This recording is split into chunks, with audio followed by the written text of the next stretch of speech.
En numerosas ocasiones les hemos hablado de inserción educativa y laboral, pero hoy queremos hacerlo desde la perspectiva de alguien que no solo lo ha logrado, sino que además lo ha hecho desde muchos frentes. Fue el primer estudiante europeo con síndrome de Down en sacarse una carrera universitaria. Es actor, presentador, escritor, conferenciante y además consultor de diversidad de la Fundación ADECO. Hablamos de Pablo Pineda. Muy buenos días, Pablo. Muy buenos días. Yo no sé si me he dejado algo por el camino, pero menudo currículum para un cuarentañero, en todo caso. Detrás de todas esas líneas hay mucho trabajo y mucho esfuerzo. Pues sí, la verdad que hay mucho... sobre todo, como tú bien has dicho, trabajo, esfuerzo y sobre todo confianza, ¿no? Confianza de unos padres, ¿no? Que siempre han confiado en mí y en mis posibilidades, con lo cual esto, pues, todo es unido a ese trabajo, a ese esfuerzo, a ese afán de lucha, pues, gracias a todo eso, pues esto ha sido todo lo que tú has dicho, ¿no? Te voy a añadir un pero. Confianza de tu familia, pero también tiene que haber actitud por tu parte. Hombre, por supuesto. Porque en tu caso, como en el de cualquiera, todos nos enfrentamos a muchos noes. No sí. sé en tu caso cuántos has tenido que llevar a la espalda. Bueno, unos cuantos. Sobre todo al principio, ¿no? Cuando en la época de la escolarización, quieras que no, pues, recuerdas. Claro, esto fue, pues imagínate, a principios de los 80, ¿no? Nada que ver con la sociedad actual, ¿no? Sin embargo, al final, pues lidias con los noes, te enfrentas con los noes y lo vas cambiando, así es, y al final también es verdad que he tenido mucha suerte. Yo creo que también, no han sido tantos, o sea, han sido muchos noes, pero no tantos, ¿no? Es una persona con mucha suerte, con bastante privilegiado.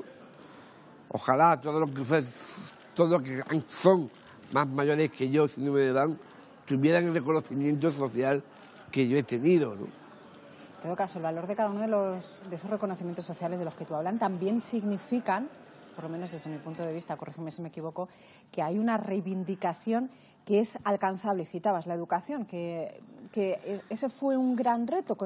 Y no me refiero a conseguir un título universitario como capacidad para estudiar, sino como a tener la oportunidad de que te dejen intentarlo. Eso es lo más importante. El que tienen esa oportunidad, ya sea la universidad, ya sea luego la inserción laboral, el que tienen la oportunidad ya es algo fundamental, ¿no? Después se hará o no se hará, pero lo importante es que tienen esa confianza, esa oportunidad a la hora de... Es que además legalmente se pone una limitación al final de la edad obligatoria. No todo el mundo puede plantearse que va a cumplir esa educación obligatoria a la edad que está establecida.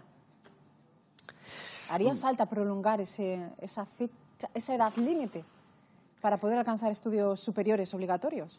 Bueno, yo creo que la educación... Hombre, a ver, la formación me fuera siempre. Yo creo que no hay una edad límite para formarse, ¿no? Tú también te tienes que formar, aunque no tengas 16 años, ¿no? Yo creo que las edades siempre estamos en continuo proceso de aprendizaje, sea gente más joven, sea gente más mayor. O sea, no es que haya que prolongarlo, es que hay que prolongar. Es que si no lo prolongas te quedas estancado, ¿no? Pero igual digo a la gente mayor, ¿no? Pero las opciones que se dan son distintas. ¿Cómo? Las opciones que se dan son distintas. Sí, claro. Son distintas porque las otras no vienen con el mismo rasero, ¿no? Pensamos que vamos como más lentos, ¿no? Y en ese rasero distinto está otra de las reivindicaciones habituales cuando hablamos de educación, que es la educación inclusiva. Sí. ¿Dónde está la diferencia? ¿Cuáles son las ventajas de apostar por esa educación inclusiva en vez de esta actual que distingue distintos caminos? Bueno, es que solo hay un único camino. Ese es el error de base, ¿no? La educación para todos es lo mismo. Lo que pasa es que, claro, la educación inclusiva es aquella educación que prevé, primero, que prevé las posibles diferencias que pueden haber, que todos tenemos diferencias, porque todos somos diferentes, ¿vale? Que se prevea esas diferencias y cuando vayan a escolarizarse, que ya esté prevista esa diferencia, ¿no? Y que se adapte. Eso es adaptar la escuela a la diversidad y no al contrario, como se ha hecho, ¿no? Que sea la escuela la que se adapte a las distintas necesidades de los niños, ¿no? Y que sea un poco claro, el adaptarse, ¿qué significa? Pues significa, pues, cambiar el plan de estudios, dar cabida a distintas metodologías de aprendizaje, hacer, en fin, adaptar un poco la realidad escolar a la sociedad que tenemos, ¿no? Tener una escuela del siglo XXI, en definitiva. Pero luego está la siguiente parte del camino. Uno estudia y lo ideal es poder trabajar en aquello para lo que ha estudiado. Sí. Esto está lejos de mucha gente de la sociedad. En tu caso, ¿sigues teniendo ese reto, poder llegar a trabajar como profesor? ¿Sigues ahí? Bueno... ¿O de momento lo hemos aplazado? Sí, siempre he tenido el aliciente de ser profesor, ¿no? Sí es cierto que ahora, en vista de las trabas que hay, porque también hay trabas para esto, pues, mira, por dónde el destino me ha llevado a hacer otro tipo de maestría, ¿no? Que cogen de adulta. La charla con Fundación ADECO es también otra forma de dar clase, ¿no? A gente más mayor, ya con las ideas preconcebidas, con lo cual es un reto con más aliciente, ¿no? Intentar abrir la cesera de gente que ya tiene las ideas más claras, ¿no? Y bueno, también es importante que a la gente mayor que yo le enseñe a la gente más adulta, ¿no? Es otra forma de hacer docencia. Enseguida vamos con ese abrir la sesera, las mentes un poquito más cerradas, pero sí que me gustaría incidir en un par de aspectos más sobre la formación y la inclusión laboral. Y es si se da la formación adecuada para conseguir la inserción laboral, sobre todo en quienes os encontréis con más trabas. Bueno, yo creo que ahí la universidad tiene un papel muy importante, ¿no? Yo creo que poco a poco hay que desteorizar a la universidad, ¿no? Yo recuerdo cuando pasé por esa época que te enseñaban muchísima teoría, quizás demasiada teoría. Sin embargo, no te ponen soluciones prácticas. Y eso es de lo que adolece, ¿no? Porque luego, cuando llegas a trabajar, dices, ¿qué hago? Entonces, te quedas como no sé, como cojo, ¿no? Si es verdad que es curioso como la Fundación ADECO piensa en todo y ha firmado un proyecto con varias universidades que es el Proyecto Unidos, ¿no? En el cual empresa y universidad van de la mano. Eso es muy bueno, porque creo que es muy bueno porque los alumnos se benefician de una formación más práctica, de la que en mi generación hemos tenido, ¿no? De la generación y de la de mucha gente. Desde la otra línea esa, vamos a ir hablando de ese abrir seseras, desde la línea de las empresas. Hay sectores en los que les cuesta un poquito más esa apertura de miras. No, bueno, yo no me gusta personalizar. Yo creo que el tema de las empresas es un reflejo de la sociedad, ¿no? Que la sociedad le cuesta, entonces las empresas también hay que, como he dicho antes, abrirle la cesera, ¿no? No hay un sector determinado, sino que al final es la sociedad la que refleja un poco a las empresas y hay que abrirles a todos los sectores, al final, ¿qué más da que sea automoción o no? Pues, tienes ahí un reto que es intentarles convencer, intentarles que eliminen todos los prejuicios que tienen, pues como cualquier persona de esta sociedad, ¿no? Y hay una parte, voy a decir más fea, por no emplear un adjetivo un poquito más directo, y es el de las empresas que sí que contratan, pero que lo hacen solo por cuestión de imagen, y me refiero, al final, contratan a personas con discapacidades o capacidades diferentes, pero les dan un puesto de trabajo florero. ¿Te has encontrado muchos casos así, como consultor? Yo creo que al final lo que queremos hacer en Fundación ADECO es simplemente que no hayan floreros, ¿no?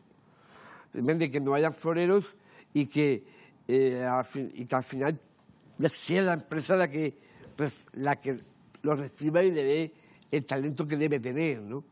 Sin ningún calificativo y sin ninguna etiqueta, ¿no? Por eso luchamos. Yo en Fundación no he visto a ninguno, precisamente por la visión que tiene la propia Fundación, ¿no? Acabas de dar, creo que, con una de las claves. Yo no sé si ahora mismo en el mundo laboral la selección de personal se apuesta más por perfiles que por talentos. Sí, y eso es... creo que hay que fijarse más en el talento.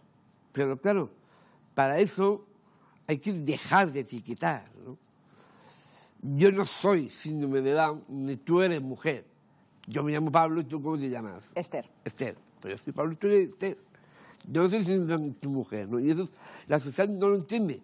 Tiende a etiquetar, a poner esa etiqueta que ya es, con lo cual se siente más cómodo, ¿no? Y no, yo creo que hay que fijarse en la persona y en el talento de esa persona, que seguro que tiene muchos.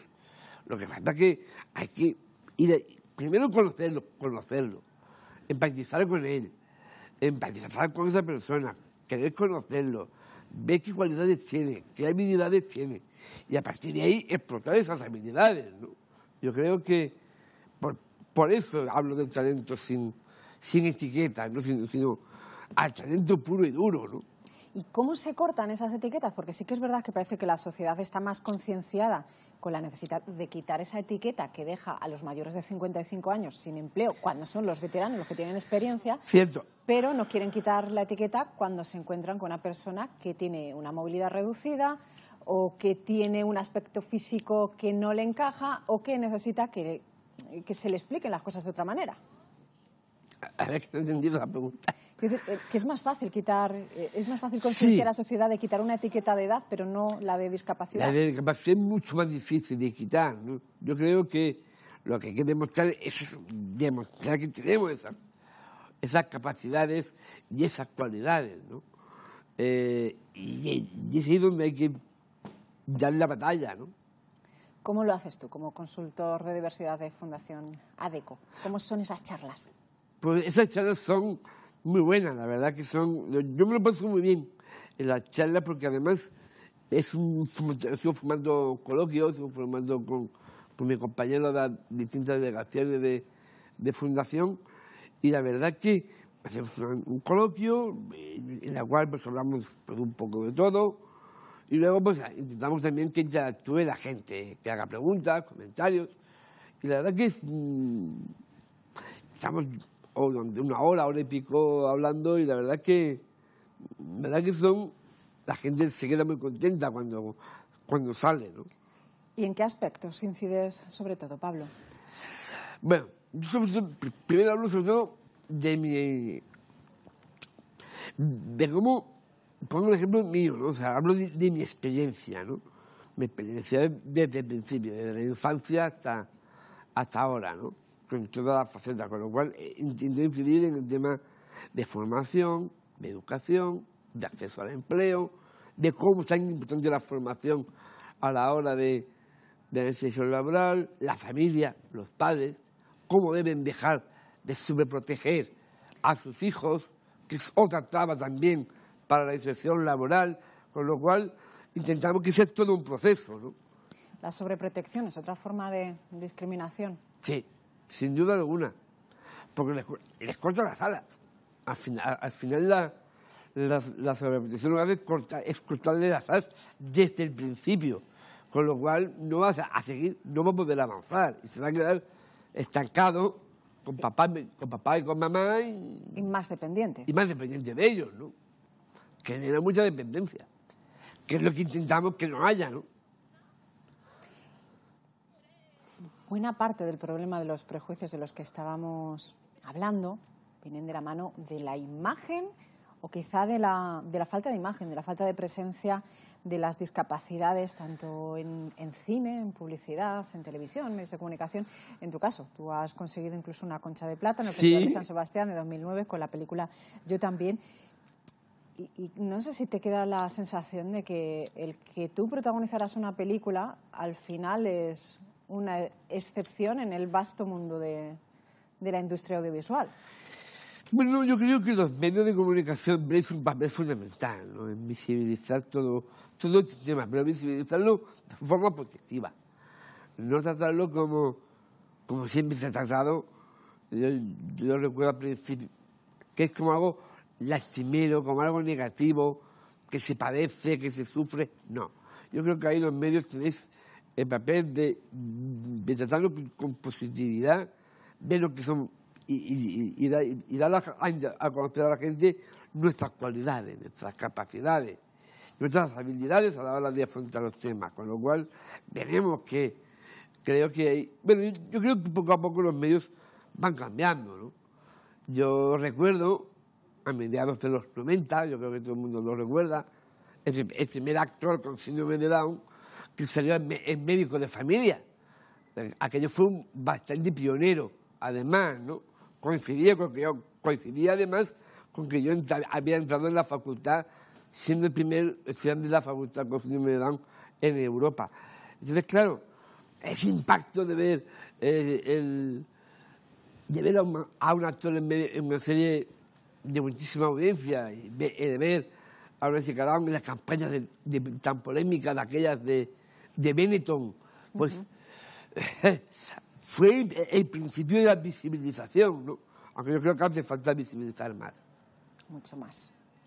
De hecho, aquí en la región hemos vivido una campaña de un chiquillo con parálisis cerebral de Iker, que se tuvo que recurrir a la plataforma change.org para que una compañía que le había rechazado en un casting finalmente rectificara y pudiera desfilar.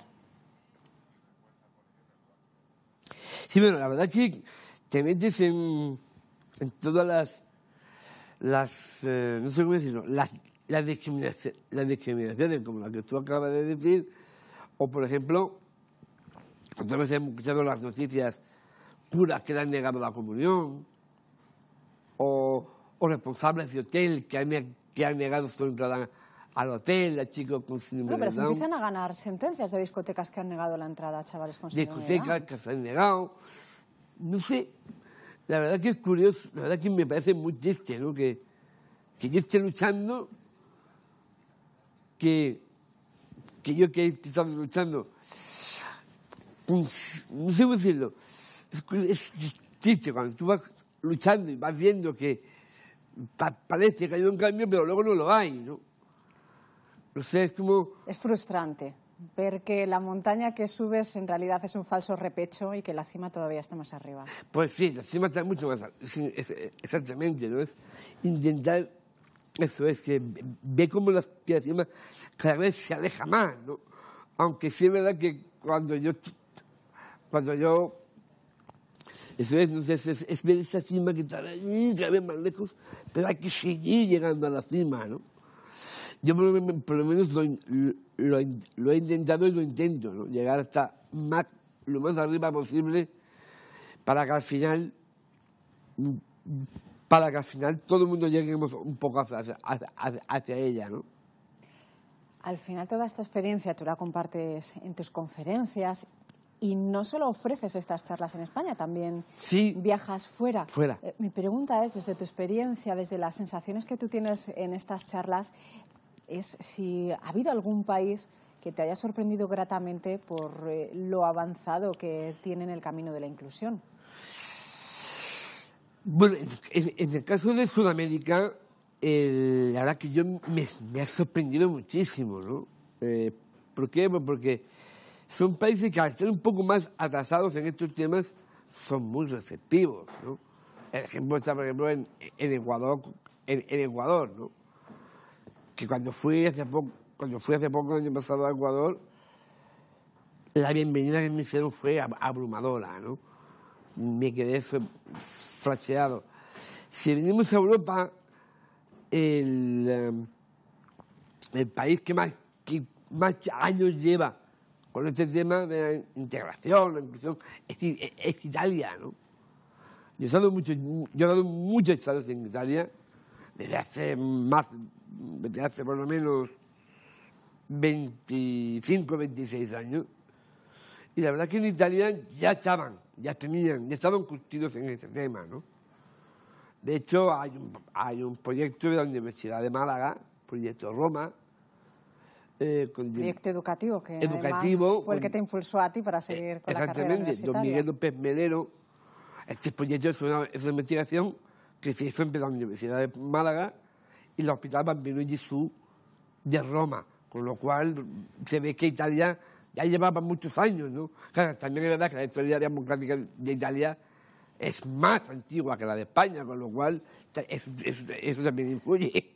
Nos llevan ventaja. Pablo, en todo este tiempo además te ha dado tiempo a escribir 2 libros, El reto de aprender y Niños con capacidades especiales, manual para padres. ¿Te da la sensación de que a la hora de que las personas se plantean en trabajar, en luchar por la inclusión, se olvidan de algo tan importante como preguntar a aquel a quien quieren ayudar de cómo quieren que se les ayude? Quiero decir, hay gente que se presta a ayudarte en tu labor, pero no se interesan por conocer por dónde hay que empezar, por dónde crees tú que hay que empezar, que es al fin y al cabo quien tiene la experiencia de los noes. Pues la empatía. Precisamente es la empatía, ¿no? La que decir, voy a querer conocerte, ¿no? Voy a ver cómo eres por dentro, ¿no? El meterse en la piel de la otra persona. Eso no lo hacemos. Estamos en una sociedad demasiado individualista. Falta de empatía. Y eso es lo que lleva a tener esos prejuicios, ¿no? Esos prejuicios, ese desconocimiento de la otra persona, esas ideas preconcebidas que luego llevan pues, a extremismos, fundamentalismos y demás ismos, ¿no? Yo creo que lo que hay que hacer es precisamente eso, intentar que la sociedad intente conocer a esas otras personas. Intentando conocer, no quedarnos con... Es verdad que con el estrés que hay, no sé, muy difícil, ¿no? Pero yo creo que la sociedad tiene que parar y darse cuenta de lo mucho que hay y no lamentarse tanto, no quejarse tanto y conocer a otra persona, ¿no? Queda aquí nuestro granito de arena. Pablo Pineda, muchísimas gracias por dedicarnos parte de tu tiempo y sobre todo por la labor que desarrollas, que esperamos que la continúes mucho más tiempo. Y pues que seguro te escuche que sí. Mucha gente. Tengo más charlas todavía de fundación todavía, hasta que lleguen ya prácticamente las vacaciones. Muchísimas gracias, Pablo. A vosotros.